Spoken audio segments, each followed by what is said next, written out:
혹시 사시면서 초대장 받아보신 적 있습니까? 초대장. 주로 어떤 초대장을 받아보셨습니까? 그렇죠. 살면서 아마 가장 여러분과 제가 많이 이렇게 받아본 초대장이 있다면은 아마 결혼하는 우리 새신랑 새신부들이 청첩장을 만들어서, 그죠?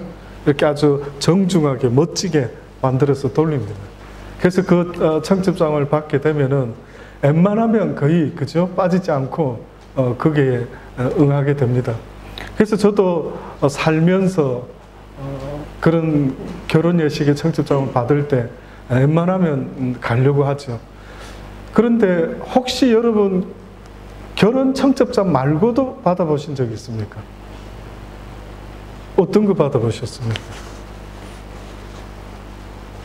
뭐 혹시나 무슨 식당 오픈하는 초대장이나 아니면 비즈니스 오픈하는 초대장 뭐 등등 있겠죠. 근데 혹시 대통령이 청와대로 초대하는 이런 경험을 혹시 해보신 분 있습니까? 여기는 안 계시네요. 다 서민들이 계셔서 그렇게까지 초대받는 일은 별로 없으셨던 것 같아요. 만약에 내 인생에 있어서 청와대 대통령이 초대장을 저한테 보내서 언제 무슨 파티가 있으니 한번 와주시라고 보내오면 어떨까요? 무한한 영광이죠. 그러면은 뭐 그전부터 준비를 다 하고 이발을 하고 옷을 맞춰보고 해서 그날을 기다리며 아주 입성하지 않겠습니까? 성경에서도 우리에게 하나님은 천국의 이야기를 하십니다. 많은 사람들이 천국 이야기를 할 때에 천국은 들어가도 되고 안 들어가도 되고 뭐 죽어봐야 알지 않을까라고 생각하는 혹시 분이 있을는지 모르지만 결코 그럴 수가 없습니다. 하나님을 믿는다라고 하는 것은요, 교양이 아닙니다. 교양이 아니고 취미생활도 아닙니다. 한마디로 하나님을 믿는 것, 교회를 다닌다라고 하는 그것은요, 절대적인 생명을 향한 아주 강렬하고 거룩한 욕망입니다. 여러분이 교회를 다니면서 하나님을 믿는다라고 하는 것은 무엇이 결과가 나타나는가 하면은 내 영혼이요, 유한한 생명을 가지고 이 땅에서 태어나서 살다가 유한하지 않고 무한한 영원한 생명을 얻을 수 있느냐 없느냐에 그 결과가 달려 있습니다. 그래서 저와 여러분은 이 땅에서 살아가는 날 동안 날마다 갈망하고 바라고 원하는 것이 있어야 되는데 뜻밖에도 그게 성경에서는 기본적으로 잘못됐다라고 말씀하고 있어요.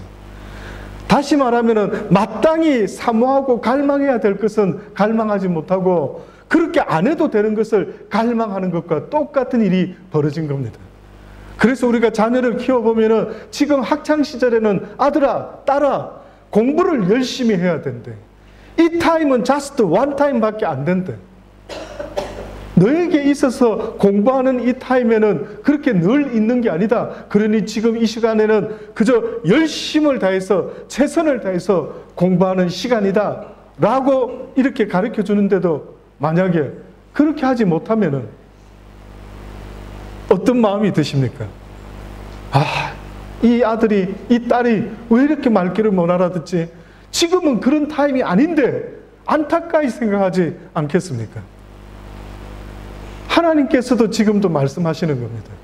너희가 이 땅을 살아간다라는 삶의 의미는 영원한 구원의 생명을 바라보고 얻기 위해서 갈망하며 열정적으로 바라보며 살아가야 되는 것, 이것이 이 땅에서의 인생이다라고 그렇게 말씀하고 있는 겁니다.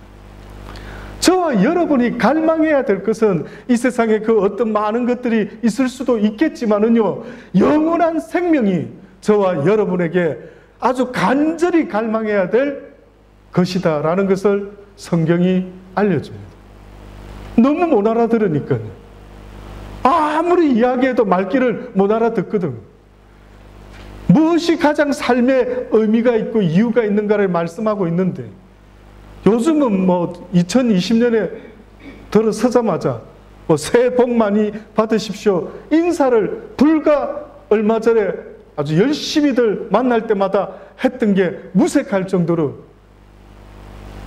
요즘은 코로나 바이러스 때문에 온 세계가 난리가 나고 있습니다. 이런 일이 있을 거라 생각해 보셨습니까?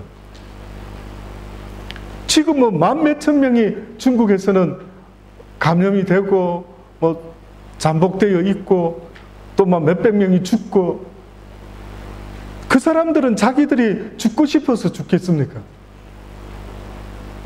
그런데도 불구하고 그들도 어찌할 방법 없이 그렇게 죽음 앞에서 쓰러지게 되는 걸 지금 우리는 뉴스를 통해서 매일 듣고 있는 겁니다. 어떤 면에서는 하나님이 우리에게 계속 메시지를 주시는 것 같아요. 인생들아, 인생들아, 너희들 앞에 죽음이 항상 너희를 기다리고 있다. 우는 사자와 같이 너희를 삼키려고 죽음이라는 것이 늘 너희들 앞에 있음을 너희들이 왜 알지 못하느냐. 너희도 죽음에게 삼킴바 될 수가 있으니 그 죽음 너머의 영원한 생명의 나라로 갈 수 있도록 지금 이 순간부터 나 여호와의 말에, 나의 초대에 응할 수 있는 너희가 되기를 바란다라고 말씀하고 있는 겁니다. 그래서 천국의 이야기를 지금 우리에게 해주시는데, 너희는 이 땅에 있는 날 동안에 살고 죽는 문제보다 더 중요한 것은 사는 날 동안 어떻게 살다가 죽어서 하나님의 나라에 가느냐 가지 못하느냐, 이것이 더 중요하다고. 얼마나 오래 사느냐 적게 사느냐의 문제가 아니라 천국을 갈 수 있는 삶을 살았느냐, 천국을 가지 못하는 삶을 살다가 그냥 그렇게 죽고 마느냐 하는 것을 말씀하고 있습니다. 하나님은 우리에게 허락하고 또 주기를 원하는 게 있다면 그건 천국입니다. 그래서 천국을 이제 비유로 설명을 하십니다. 공관복음에 예수님은 설교를 하실 때 특별한 설교를 하셨는데, 어떤 설교를 하셨느냐면은 신학적으로 교리적으로 설교를 하신 게 아니라 비유가 아니면은 설교를 하지 않으셨다 했어요. 비유가 뭘까요? 비유가. 저는 개인적으로 이 비유로 설교를 한다는 것이요, 얼마나 고맙고 감사한지 몰라요. 논리로, 교리로 설교를 한다라고 하면은 알아듣는 사람도 있고 알아듣기가 심히 어려운 사람도 있겠죠. 깨닫는 능력에 따라.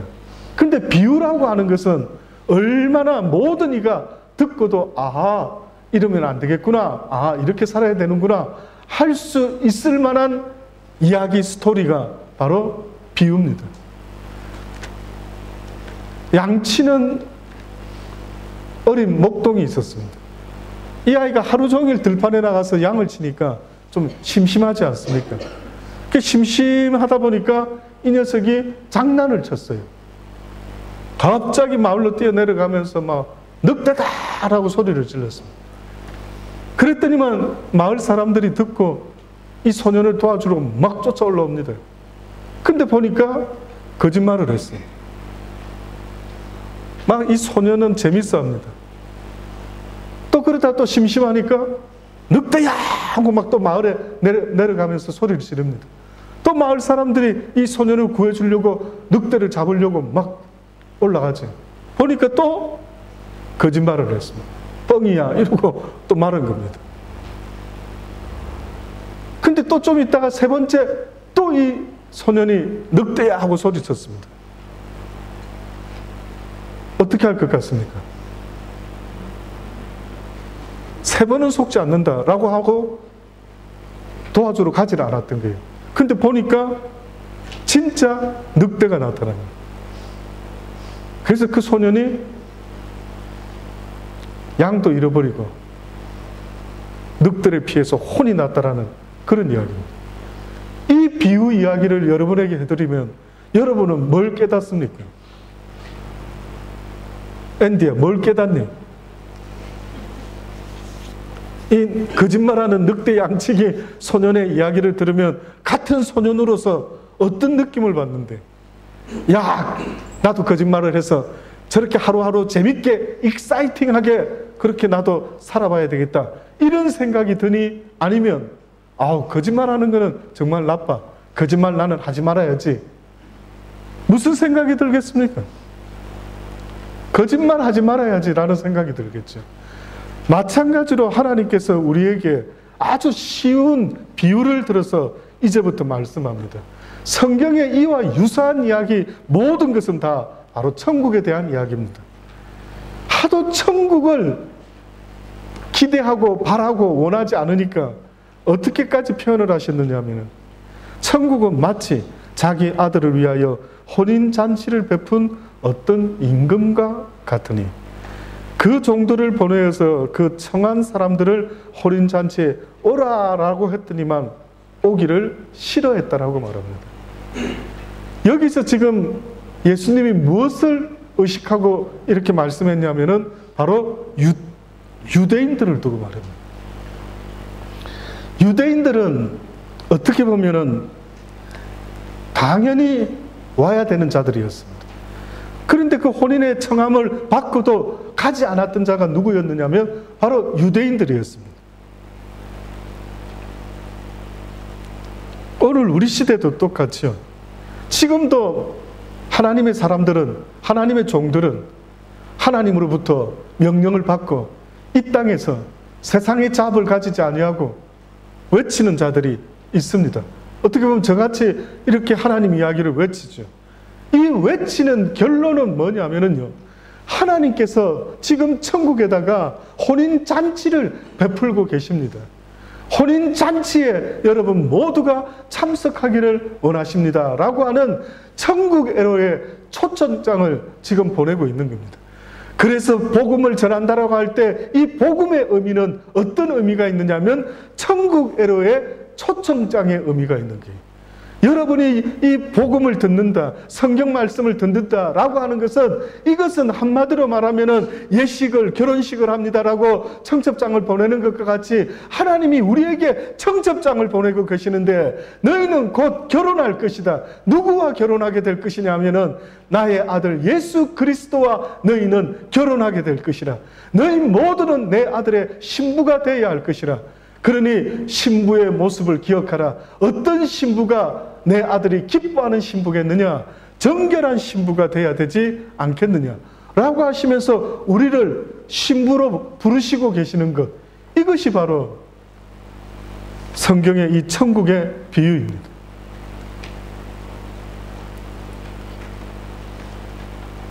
근데 사람들이 혼인잔치에 오기를 싫어합니다. 여러분이 나 예수 안 믿어요, 그 정도로 끝나는 이야기가 아니고요. 이 세상을 만드신, 천지를 창조하신 하나님이 부르는 초대에 불응하는 것과 똑같은 겁니다. 그래서 초대장을 거절하는 이들이 생겼습니다. 본인이 그 이유가 뭔 줄 아십니까?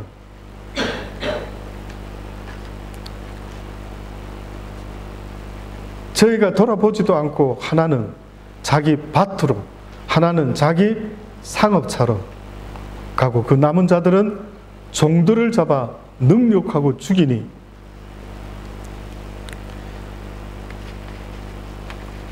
성경에 유일하게 누가복음 14장에도 이와 같은 이야기가 나옵니다. 이르되 어떤 사람이 큰 잔치를 베설하고 많은 사람을 청하였더니 잔치할 시간에 그 청하였던 자들에게 종을 보내어 가르되 오소서 모든 것이 준비되었나이다 하네. 다 일치하게 사양하여 가로되, 하나는 가로되 나는 밭을 샀음에 불갑을 나가 보아야 하겠으니 청컨대 나를 용서하소서 하라. 또 하나는 가로되 나는 소 5겨리를 샀으니 시험하러 가니 청컨대 나를 용서하도록 하라. 또 하나는 가로되 나는 장가 들었으니 그러므로 가지 못하겠노라 하는지라. 종들이 그 거절하는 이유를 듣고 주인에게 와서 그대로 고합니다. 그때 그 주인이 그것을 듣고 그 이야기를 듣고 얼마나 화를 내는지 모릅니다. 주인이 가장 분노하는 모습이 뭐냐면은 그분의 초대에 불응하는 자들의 그 모습에 대해서, 그 이유에 대해서 그 주인이 얼마나 분노하는지 모릅니다. 근데 그 종들을 거절하면은 상관은 없는데 잡아 능욕하고 죽였다라고 이야기를 합니다. 성경에 나오는 많은 이야기들이 바로 이 주의 종들을 잡아 죽이는 일들이 있습니다.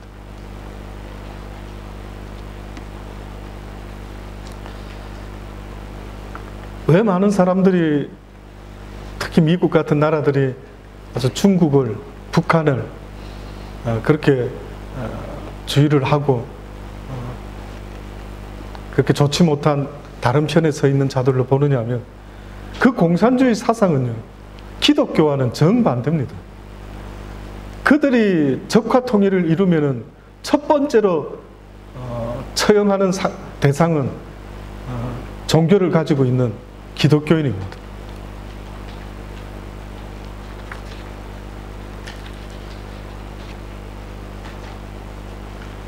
이들이 어떻게 보면 여기 나오는 이들과 같이요, 복음을 전하고 하나님께로 돌아오라고, 천국을 사모해야 된다라고 계속 말하고 있는 주의 종들을 듣기 싫어하고요, 그들을 능욕하고 죽이게 됩니다. 임금이 노하여 군대를 보내어 그 살인한 자들을 진멸하고 그 동네를 불사르고, 이에 종들에게 이르되 혼인 잔치는 예비되었으나 청한 사람들은 합당치 아니하니 사거리 길거리에 나가서 사람을 만나는 대로 악한 자나 선한 자나 부한 자나 가난한 자나 어떤 자들이든 무조건 다 데리고 오래. 유대인의 거절이, 유대인이 거절한 예수 그리스도가 이방인에게 넘어가는 순간입니다. 자기들은 예수 그리스도가 자기의 민족 가운데 태어났는데도 불구하고 그들은 거역하고 거절하는 바람에 결국은 예수 그리스도가 누구에게로 넘어갔느냐 하면 바로 저와 여러분과 같은 이방인에게까지 복음이 전파되기 시작했던 겁니다. 그래서 저와 여러분이 예수를 믿게 되었다라고, 복음을 듣게 되었다라고 하는 것은요, 뜻밖에도 유대인들이 거절했기 때문에 그 기회가 우리에게까지 이렇게 전달이 되었던 것 같아요. 그래서 이것을 이렇게 비유로 말씀하셨는데, 당시의 사람들은 이게 무슨 말인지 도무지 알지를 못했죠. 그래서 결국은 유대인도 아닌 우리가 유대인 출신의 예수 그리스도 메시아를 믿게 되었던 겁니다. 그래서 이제 자리를 꽉 채우게 됩니다.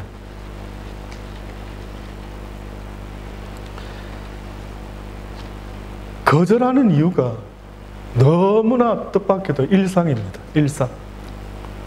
하나님을 섬기고 하나님의 나라를 향하여 걸어가는 이 순례의 길에 있어서 가장 큰 걸림돌은 나의 일상입니다. 시집 가야 되고, 밭을 샀으니 땅을 갈아서 먹고 살아야 되겠고, 모든 이유가 일상입니다. 특히 여러분 아십니까? 노아 시대 때 사람들이요, 노아의 말을 듣지 아니하고 모두가 다 멸망하는 일이 생기죠. 노아 할아버지는 120년 동안 하나님으로부터 명령을 받습니다. 내가 이 시대의 사람들이 너무나 악하기 때문에 내가 이제 홍수로, 물로 이 모든 사람들을 심판하려고 한다. 그러니 너는 구원의 방주를 만들어라. 120년 동안 노아 할아버지가 산에다가 방주를 지었습니다. 그러면 여러분 생각할 때 주변 사람들이나 누구든 물어보지 않겠습니까? 왜 여기 산에다가 방주를 만들지요? 뭐라고 이야기했을까요? 하나님께서 이 모든 세상이 악하고 악해서 이제 구원 얻을 만한 사람들을 구원하시기 위해서 이 방주를 만들라고 명령하셨어요. 그래서 열심으로 방주를 짓고 있는 겁니다. 120년 동안 말하지 않았겠습니까? 왜 120년 동안 어떻게 보면 오늘 우리 시대와 같이요, 예수 그리스도를 믿고 구원받으세요, 예수 그리스도를 믿고 구원받으세요 라고 외치고 있는 것처럼 노아 할아버지도 이 방주가 완성되면은 모두가 이 방주로 들어오세요, 들어와서 구원받으세요 라고 외치지 않았겠습니까? 그런데도 불구하고 그 당시의 사람은요, 120년 동안이나 외쳤는데도 그의 다른 가족들은 아무도 그 말을 듣지를 않았어요. 그 이야기를 성경이 마태복음 24장의 32절로부터 이렇게 말씀합니다. 무화과 나무의 비유를 배우라. 그 가지가 연하여지고 잎사귀를 내면 여름이 가까운 줄을 아나니 이와 같이 너희도 이 모든 일을 보거든 인자가 가까이 곧 문 앞에 이른 줄을 알라. 어떤 성경의 말씀처럼 여기 있다 저기 있다가 아니라 어떤 징조를 보고 좀 알아야 되겠다라고 이야기를 합니다. 2020년 들어서 계속해서 어떤 재앙들이요, 사실 저는 오래전에 어떤 분이 예언을 해놓은 것들을 꼭 한 번씩 저는 기억하고 있습니다.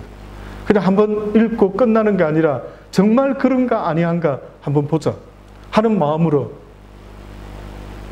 예언을 멸시하면 안 됩니다. 왜냐하면 예언이 없으면 방자히 행하기 때문에, 예언이 있다라는 것은 우리가 방자히 행하지 아니하고 깨어있는 자의 모습을 가지도록 만들어주는 것 중에 굉장히 베네핏이 있는 게 바로 예언이에요. 성경에는 깨어있으라 깨어있으라, 성경 공부하고 나서 깨어있는 사람이 그리 쉽습니까? 그걸로 깨어있기는 어려워요. 그러나 깨어있다라고 하는 것은 곧 어떤 일이 벌어질 수도 있다라고 하는 이야기를 들을 때에 그 사람이 깨어있을 수 있는 이유가 생기게 되는 겁니다. 깨어있으래요. 이런 징조가 보이거든 깨어있으라고 성경이 말씀하는 겁니다. 성경은 이제까지 수천 년의 시간 속에서 하나님의 말씀은 1.1핵이라도 변개된 적이 없다라는 거예요. 그대로 다 이루어졌다라는 거예요.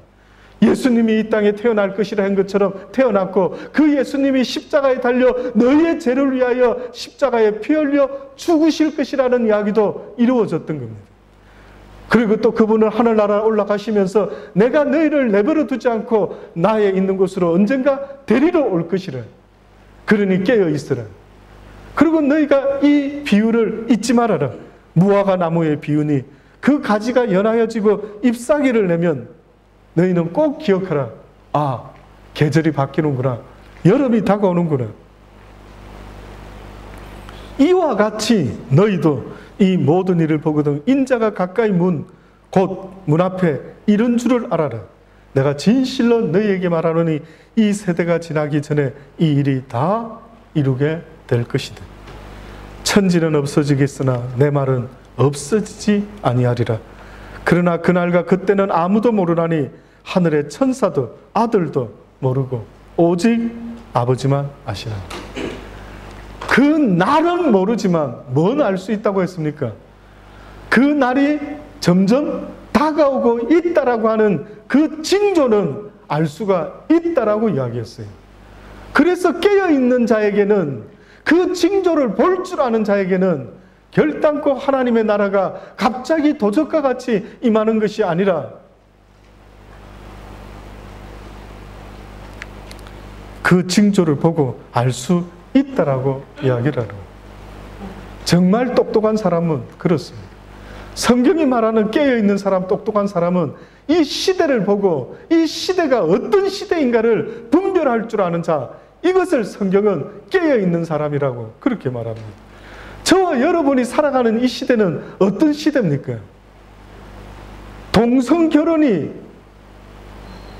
합법적으로 법으로 만든 시대입니다. 이제까지 저는 살아오면서 남녀 이성 간의 결혼 이야기는 들었지만, 남자가 남자와 결혼하고 여자가 여자와 결혼해도 된다라고 하는 것을 법적으로 명시한 시대가 과연 어느 시대인가? 요즘은 미국에서는 성별을 틱할 때에 남자, 여자, 그 다음 another, 다른 것. 다른 것도 있다라는 거. 우리 아이들이 지금 살아가고 있는 시대가 이런 시대를 살아가고 있다라는 겁니다. 어떻게 마냥 웃을 수 있습니까? 어떻게 마냥 해피하고 살아갈 수가 있습니까?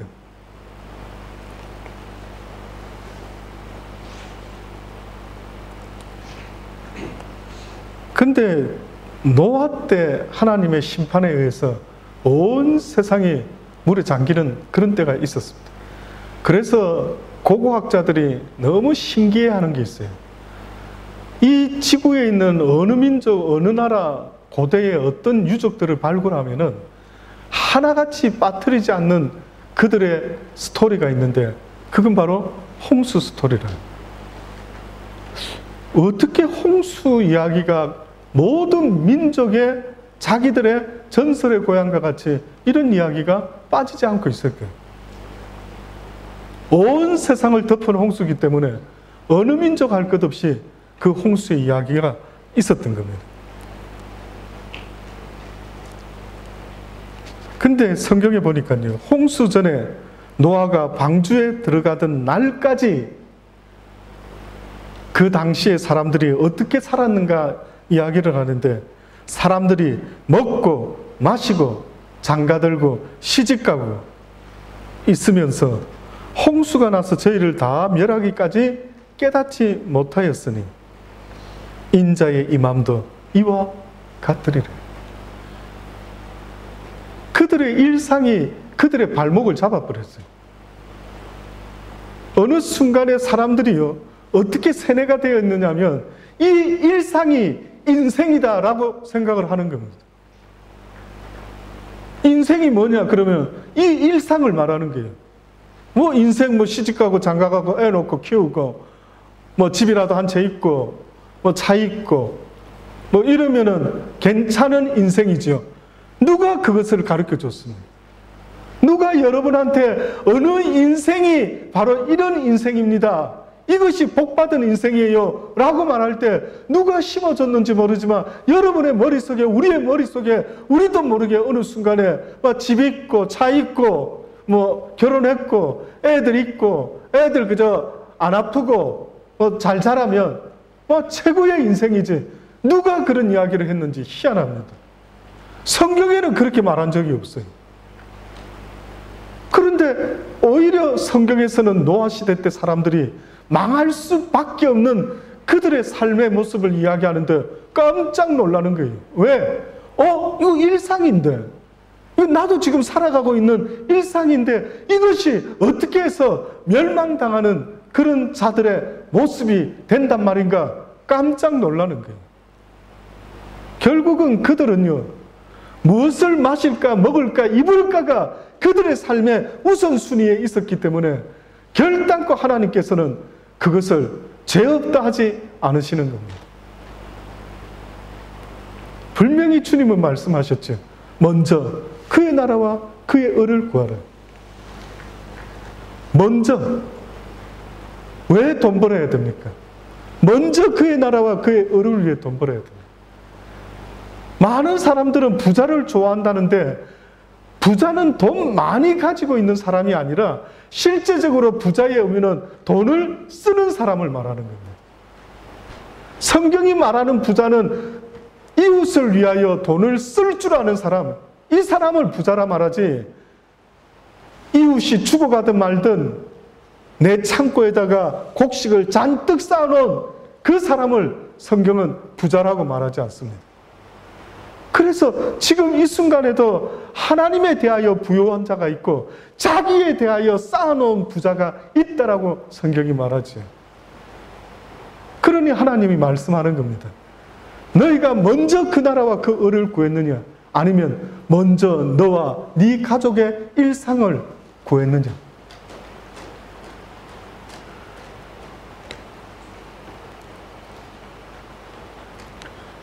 오래전부터 많은 사람들이 그 예언하는 것 중에 화폐가 없어진다. 화폐가. 그래서 화폐를 쌓아두지 말고 금을 쌓아두고 다른 것 같이 그것을 쌓아두는 게 나을 거다. 이런 이야기를 합니다.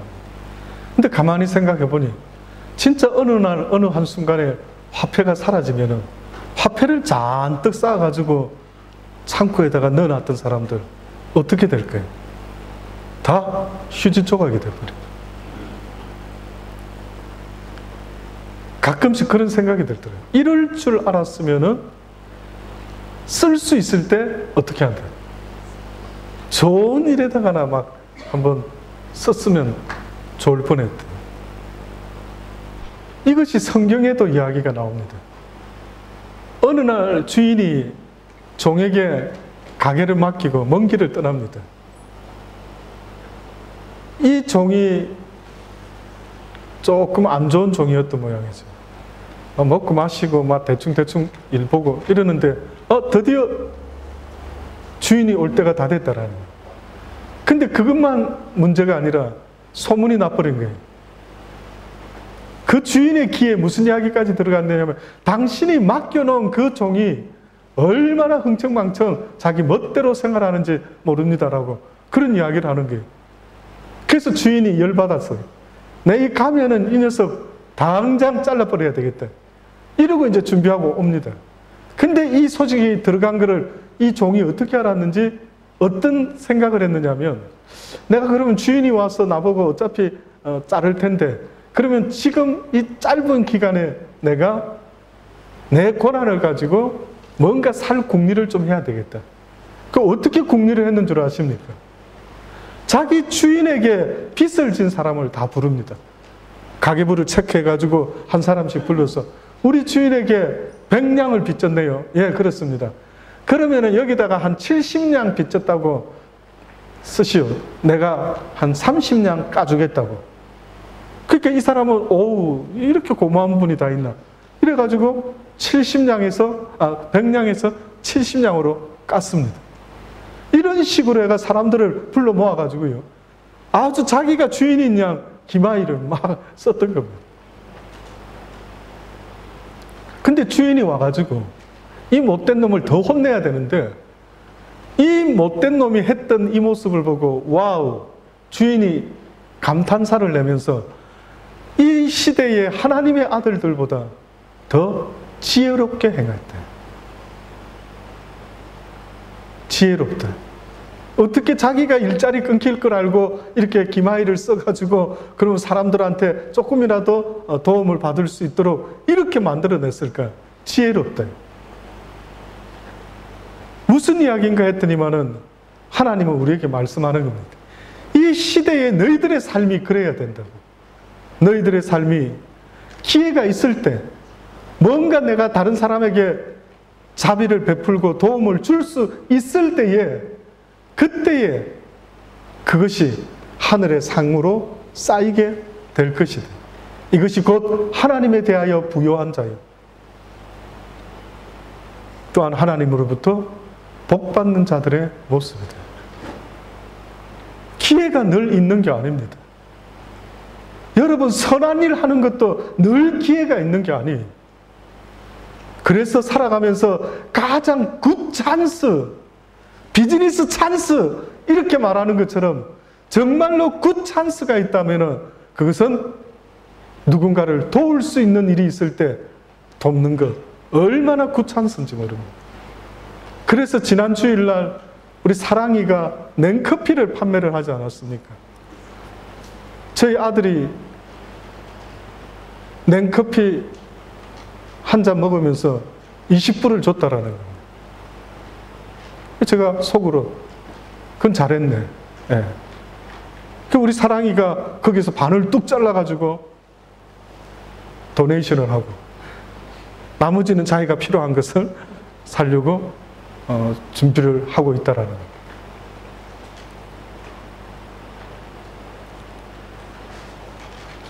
사랑이에게 또 딴 사람도 있을 수 있겠지만 아마 모르겠어요. 오늘 또 누가 또 지난주 사랑이의 비즈니스를 보고 야 나도 저렇게 하면 떼돈을 벌 수 있겠구나 이렇게 생각한 사람이 있을는지는 모르겠어요. 근데 그런 모습을 보면서요 언제 우리가 사랑에게 뭐 그냥 이유도 없이 돈을 불쑥 줄 수도 있겠죠. 근데 어떤 찬스가 있지 않습니까? 찬스. 뭔가 이렇게 응답할 수 있는 좋은 찬스가 늘 있는 것은 아니다. 이거. 그럴 때 참 고맙다 이거죠. 별로 지금 돈 필요하지도 않는데 갑자기 불쑥 20불 주어주면은 뭐지? 이렇겠죠. 근데 지금은 다 필요한데 막 커피를 팔아서라도 냉커피 팔아서 꼭 이렇게 돈이 있어야 되는데 이럴 때 응답할 때 얼마나 고마운지 모릅니다. 마찬가지로 하나님은 우리에게 말씀합니다. 너희가 이 세상을 살아가다가 강도 만난 이웃을 보거든 그냥 지나치지 말아라. 선한 일을 행하라. 이것이 너희들에게 찬스라고 말씀하는 거예요. 어째 여러분 우리가 살아오면서 비즈니스 찬스만 찬스고 남을 돕는 일이 과연 내 인생에 하나님께 복받는 찬스라는 것을 왜 그렇게 망각하는지 모릅니다. 왜 그게 덜 중요한지 모릅니다. 그러니 노아 때의 사람들도 자기를 위해서 가족을 위해서 시집가고 장가가고 먹고 마시고 집을 짓고 하는 것 이것은 뭐 일상은 뭐 아주 우선순위에 두고 살아왔죠. 그런데 하나님은 우리에게 그렇게 가르쳐 주지 않습니다. 그래서 저는 그 하나님의 말씀이 참으로 진리로소이다. 강도 만난 그 사람이 내 아버지였으면, 강도 만난 그 사람이 내 자녀였으면 어떻게 할 뻔했는가. 그 강도 만난 사람을 도와준 그 선한 사마리아인 얼마나 고마울까. 얼마나 고마울까. 그는 도움 받아본 사람만 알죠.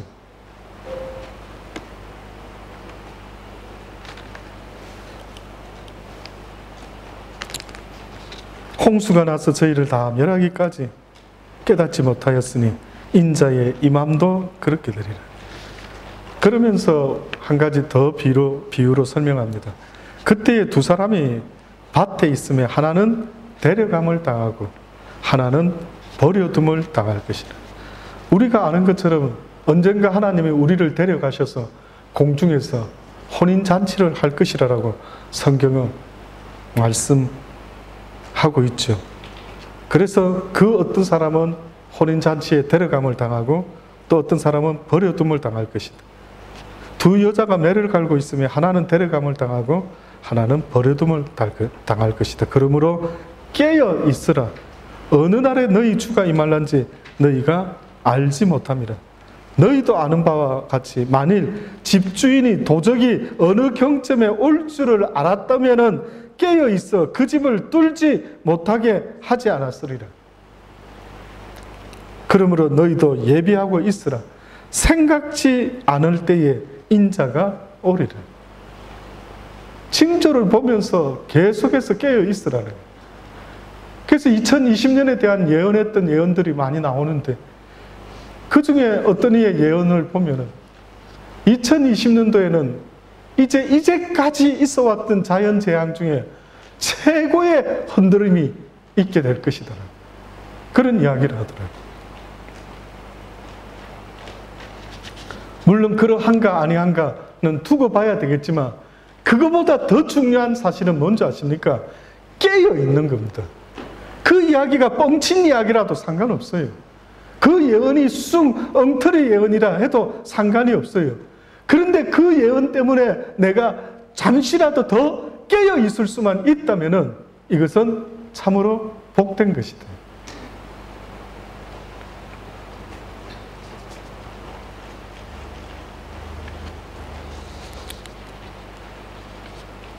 충성되고 지혜 있는 종이 되어 주인에게 그 집 사람을 맡아 때를 따라 양식을 나눠주는 자가 누구냐? 어떻게 보면 저 같은 사람이 성경의 이야기를 전하기도 하지만 때를 따라 양식을 나눠줄 줄 아는 자, 그때마다 무엇이 필요한지, 무슨 이야기를 해야 되는지, 성도들을 어떻게 깨울 수 있는지를 그때 때를 따라 양식을 나눠줄 자가 누구냐? 주인이 올 때에 그 종에 이렇게 하는 것을 보면 그 종이 복이 있으리로다. 내가 진실로 너에게 이르노니 주인이 그 모든 소유를 저에게 맡기리라. 그러나 어떤 자들은 마음에 생각하기를 주인이 더디 오리라 하여 동무들을 때리고 폭력을 쓰며 술친구로 더불어 먹고 마시고 하는 자들에게는 생각지 않는 날, 알지 못하는 시간에 그 종의 주인이 이르러 엄히 때리고 외식하는 자의 밟는 율에 처하리니 거기서 슬피 울며 이를 갈미 있으리라. 그런데 슬피 울며 이를 갈미 있을 이 결론이 누구에게도 있느냐면은 오늘 본문의 말씀처럼 초청을 받은 사람들 중에는 아무도 오지 않아서 아무나 누구든 만나는 자들 다 데리고 오라 라고 종들에게 명해서 종들이 아무나 그냥 막 혼인 자리에 초대를 합니다. 그때 많은 사람들이 왔습니다.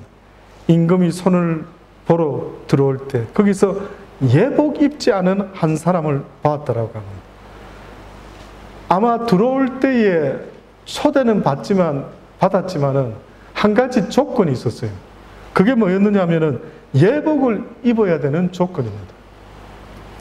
예복을 입지 않은 자의 모습은 초대를 받았지만은 응하지 않은 자의 모습과 똑같은 모습이 되고 말았어요. 초대에 응해서 오기는 왔는데 예복을 입지를 않았어요. 그래서 이런 말을 합니다. 주인이 친구여 어찌하여 예복을 입지 않고 여기 들어왔느냐 하니 저가 유구무원이었다. 임금이 사람들에게 말하되 그 수족을 결박하여 바깥 어두움에 내어 던지라.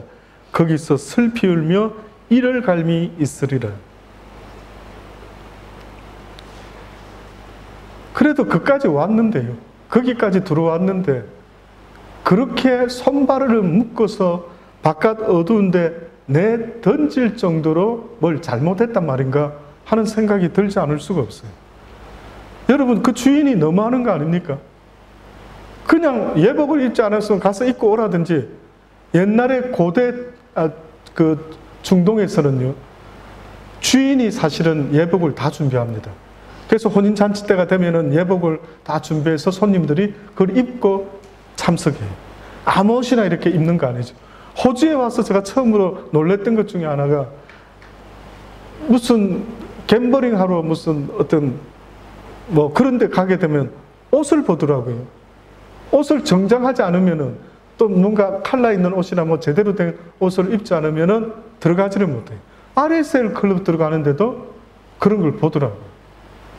그래서 저는 참 신기하게 봤어요. 아니 주일날 교회 올 때는 아무렇게나 입고 오면서 무슨 식당이나 도박장에 갈 때는 옷을 막 갖추어서 그렇게 입는 게 너무 이상하지 않습니까? 그것처럼 과거에는 그 예식이 있었는데 아무 옷이나 입고 그 예식장에 가는 게 아니라 그 주인이 옷을 예복을 준비를 해 놓습니다. 근데 그렇게 예수님이 준비해서 입혀주시면 될 텐데 이런저런 설명 없이 그저 옷 안 입고 왔다고 예복 안 입고 왔다고 그냥 내보낸 것도 아니고 수족을 결박하여 죄인이라는 뜻이에요. 나쁜 놈이라는 거예요. 수족을 결박하여 바깥 어두운 데 내어 던져라. 슬피 울며 이를 갈미 있으리라. 청함을 받은 자는 많되 택함을 입은 자는 적으니라. 성경에서 이 세마포 이야기가 있습니다. 뭐라고 세마포 이야기를 하고 있느냐면 이것은 어려운 성결한 성도들의 행실이다 라고 이렇게 나와 있습니다. 다시 말하면은 그 사람에게는 무엇이 없었는가 보니까 의로운 행실이 없었다라고 그렇게 말합니다. 의를 이야기할 때 디카이오마라고 하는 원어가 있습니다. 근데 이것은 을을 이야기하는데 행위를 말하는 게 아니고 믿음을 이야기합니다. 믿음. 이것이 가장 잘 설명이 되는 말씀이 로마서 4장 1절에 보면 있습니다. 그런즉 육신으로 우리 조상된 아브라함이 무엇을 얻었다 하리요? 만일 아브라함이 행위로서 어렵다 하심을 얻었으면 자랑할 것이 있으려니와 하나님 앞에서는 없는 일을. 성경이 무엇을 말하느냐? 아브라함이 하나님을 믿음에 이것이 저에게 의로 여기신 바 되었느니라.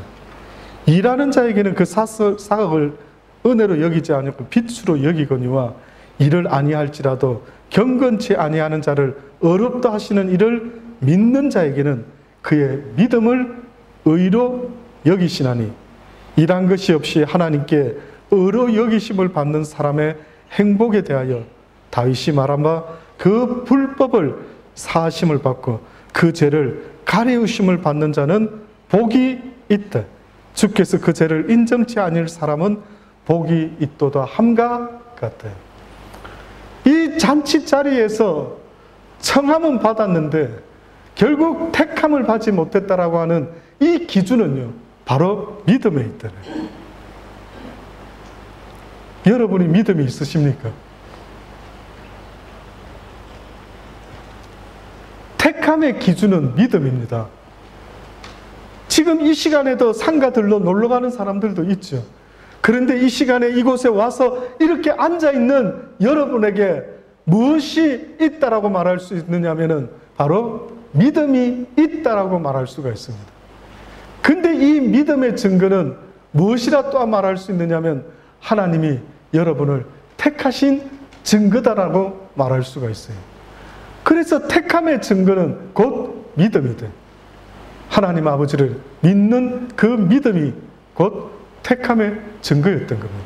그래서 하나님의 나라는 힘과 창으로 능으로 가는 것이 아니요 오직 믿음으로만이 갈 수 있는 나라, 이것이 바로 여러분과 제가 가야 되는 그 하나님의 나라의 티켓이 되는 겁니다. 사랑하는 여러분, 여러분에게 믿음이 있기를 바랍니다. 여러분의 삶 가운데 하나님의 말씀에 퍼스트로 순종할 수 있는 믿음이 있기를 바랍니다.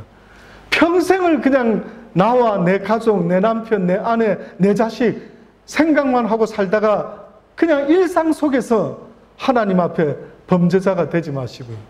하나님은 일상을 열심히 살았다고 굿보이 말씀하지 않습니다.